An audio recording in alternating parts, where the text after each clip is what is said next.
Hi, I'm Lou Collett, author of Finding Zoe Through Art, a son's journey to get to know his late mother through the art she left behind.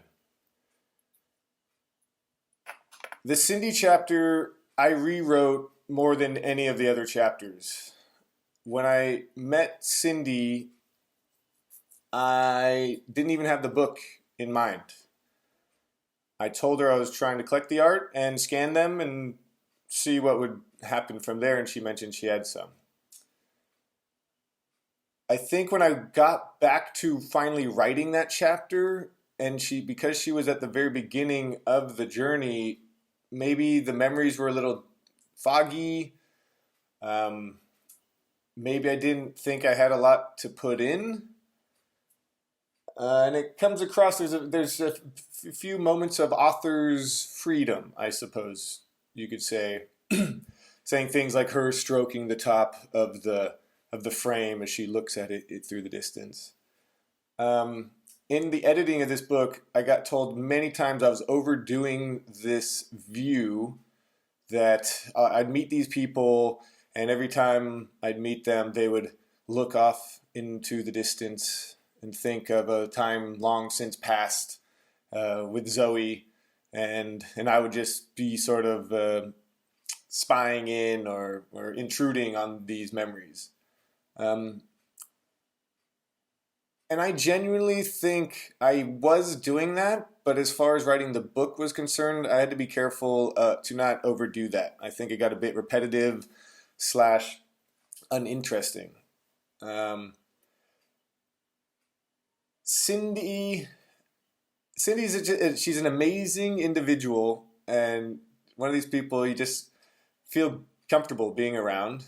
Um, and to that end, she wrote me a nice story after I sent her the book about how when my dad and mom first came to California, they were living in North Hollywood, and she was in charge of wrangling all the roadies that worked in the rock groups, and my dad was one of them, and so she was very protective of her boys, and and she was told of this girlfriend, this artist girlfriend, and Cindy had decided, no, I'm never gonna like this artist girlfriend.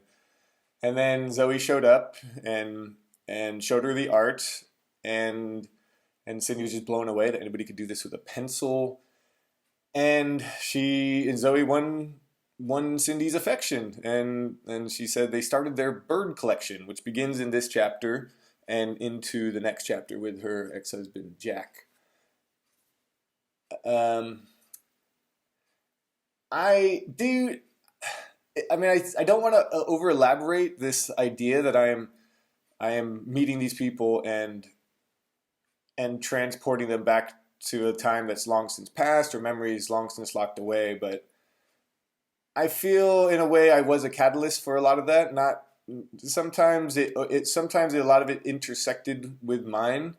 For for example, these stories of her remembering a Christmas show that my mom and dad had these crazy lights from a Rolling Stones concert for Christmas, and the whole neighborhood was lit up like a rock show, which I find amazing because over the last year or so I've been really intrigued with LED lights and building a huge wooden structure in the driveway for a few months to take to Burning Man. And I couldn't help but see the parallels with that a little bit.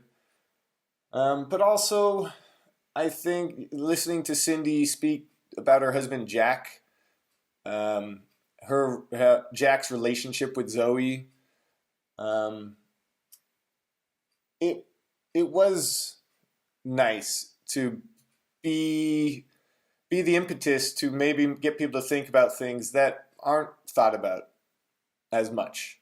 I mean, we're talking over 30 plus years ago, and it doesn't have to be a change in life or redirection, but it's always nice to keep your loved ones in mind and to remember the lives you had with each other, whether or not you're with them now because they're not around or because of divorce or whatever it might be. I think it's still a human thing for all of us, especially for us good people, to remember that because those people defined us and define us now.